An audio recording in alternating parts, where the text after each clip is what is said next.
The client was a couple from Iowa who had a long history in Maine. They had been coming here for a long time and were looking for a place to build. The site overlooks a major navigational channel. There's a lot of boat traffic and things like that, a lot of activity. This house sort of became a platform for them to view all that. It has a beautiful character to it, crisscrosses of exposed ledge and meadow and woods. And we tried to site the house to really experience those aspects.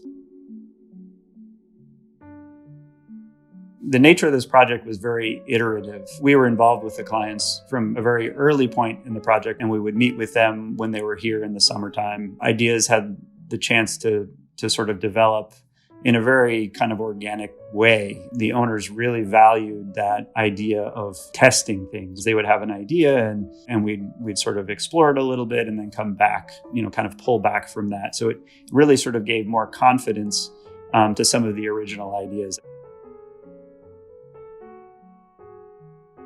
I think we do tend to listen pretty intently and try to take direction from clients very seriously and make that process as much of a team effort involving the clients. I don't know if that's, like I say, I don't think that's unique necessarily, but that is sort of our starting point. It makes it a much more personal and enjoyable process.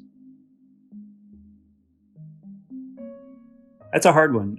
A lot of the time in this project, I found myself constantly being surprised by a certain view or moment, or, you come around a corner and realize something that you didn't intend or expect. The way that the building meshes with the landscape, I just love the way that this project interacts with the place that it's in.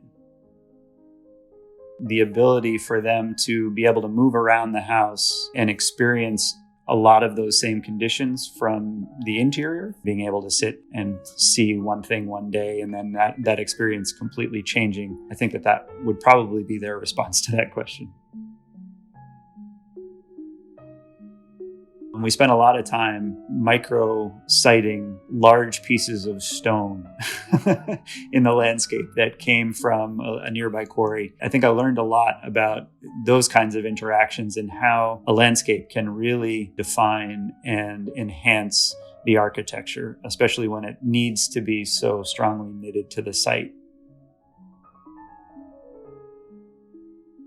I would love to thank everybody on the team, and especially the clients. They were great to work with. If you don't have good clients, you don't have a good project. Also, the people in our office that worked on this, Buzzy, and Maggie, and Elise, Matt, Paul Becker, structural engineers, Peter Knuppel, lighting design, Todd Richardson, landscape architect, and David Maines, who was a project manager on this, worked really well with our team to get this done.